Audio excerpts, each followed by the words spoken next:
Welcome one, welcome all, and welcome to an honest review of 2009's The Human Centipede first sequence. There's going to be some spoilers ahead, so you have been warned. You can also check us out on podcasting services as well as YouTube, so fucking do it so that we get views and shit. Thanks.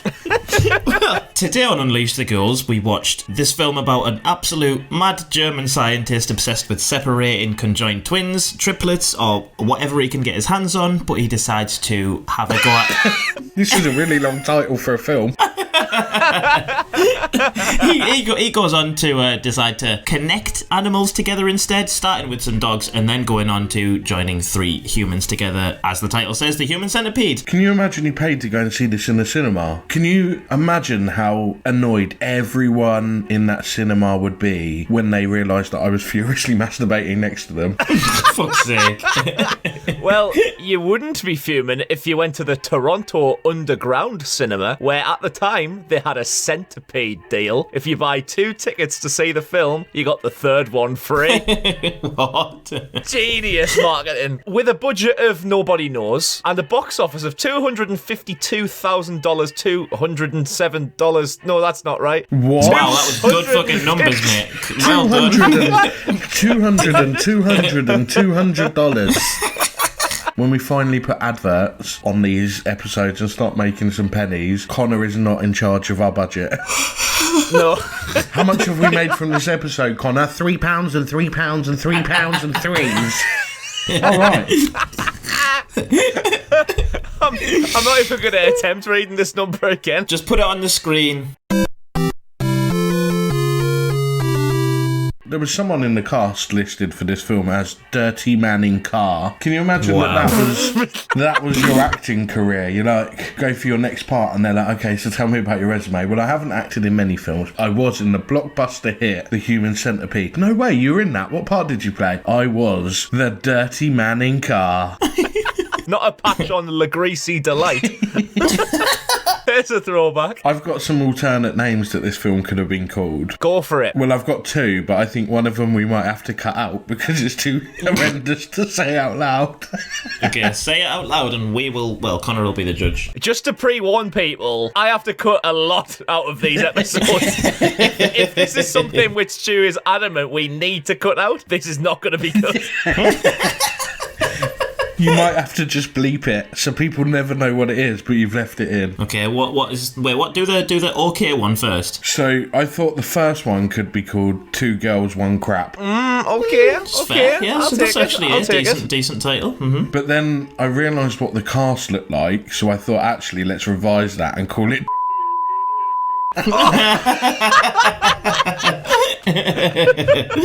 I'm so sorry. Post your guesses to what Stu says in the comments below.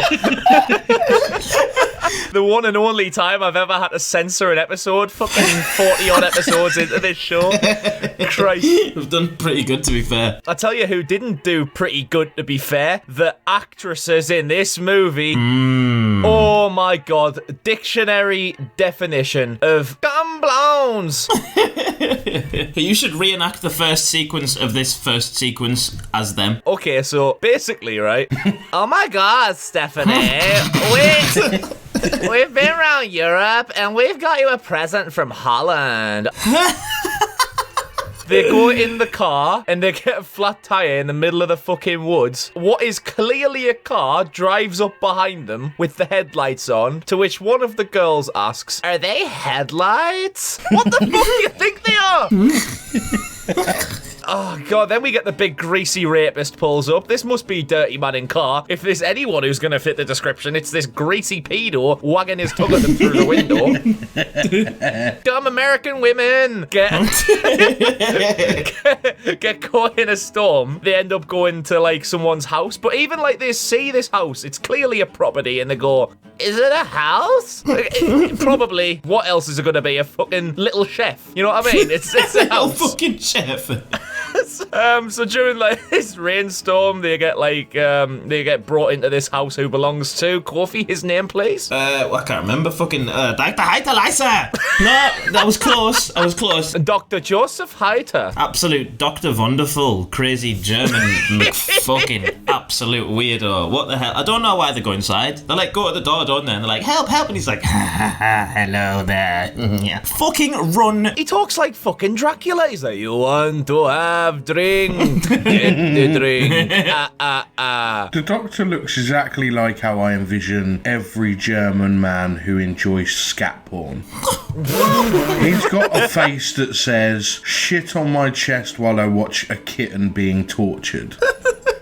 The worst part is, Girl Gang, I didn't censor that, so imagine what Stu said earlier on. The fact this guy is a doctor, I'll tell you what he's not. He's not an artist, is he? When he draws the explanations of what he's going to do. They're the most crude drawings I've ever seen. That is what he draws. Well, I can tell he's not the best fucking surgeon, because when he actually starts drawing, like, the surgical lines on the skin to where he wants to cut, it's the wonkiest fucking lines. It's fucking stupid, man. I'd rather eat shit than watch this film again, to be honest. Speaking of eating shit, I don't believe that this doctor is a genius or a qualified person or anything, because he's got this idea in his head. Obviously, he's a deranged fucker, right? He wants to make this human centipede for the benefit of humanity. It will be superior to any other creature, but without realizing that if you eat shit, you will die because it's toxic. So, yeah, how did you not think that was ever going to happen, mate? It's pretty brutal. Like, you see, like, everything, don't you? You see the surgery, you see all of the tooth removal and, like, cutting all the flesh and shit. I guess, though, that this film, the gore is, like, more psychological. The thought about what's happening and how horrible it is than it is. Yeah, because you don't actually see anyone. Yeah, it's just, like, the reactions of, like, I need a shit, and then the one behind them, like... Yeah. It's more just implied gore, isn't it? Yeah, yeah. If anything, I would have called this guy something like Doctor showing their Schnuckenschnitzel to their Facienschnitzel or something. they're speaking... Schnitzel shooter to their Spiekensprocken. In your pickle pipe, yeah? Pickle pipe. I do fucking love German words, like. But anyway, back to German things, such as this film. Yeah, thanks for the level 43 segue, Kof. No, I think it was probably about a level 23. Dankeschön. 23. Fuck off. Well fucking played. Two detectives decide to come to the house, and the doctor's like, oh, brilliant, I'm going to use these. They're two perfect specimens for me centipede. But like earlier in the film, he says that like the three people he's got kidnapped are perfect because the tissues match. So how does he know that these detectives' tissues match? Like, does he just look at them and go, oh, they are perfect? The science of this film is bollocks. That's the problem that you've got with the science of this film. Yeah. Yes, they actually... Hang on. No. Okay. With everything that happened in this film, and when I say everything that happened, I mean the doctor sewing people's arseholes to people's faces. The science that bothered you was the specimen samples used to determine if they were the right candidates for that thing. It was just the cannon was all over the fucking shop. Are you okay, mate? No, I'm not. I'm really not. No one's okay after seeing this. No, we're literally clutching at fucking straws here, and we're giving you the best we've got, Ghoul Gang. Jesus Christ. The best we've got is fucking absolute garbage, innit? Just things like one of the policeman's real actor name is Peter Blankenstein, and that's more exciting than the whole film. Blankenstein. That sounds like a really shit film we'd review. Peter Blankenstein. Oh, is he Blankensteiner? I've got nothing else to say about this film because it's literally it's people eating shit, and that's literally it. I don't really know what more to add. They should have called it its real German name, which is Der menschlichen Tausendfüßler. Doesn't quite have the same ring to it, does it? I would like to create one big giant Der menschlichen Tausendfüßler. I'm going to end it on the most energetic note of this episode. Bear with me. Here I go. This is where I get the professional one. Are you ready, lads? Go for it.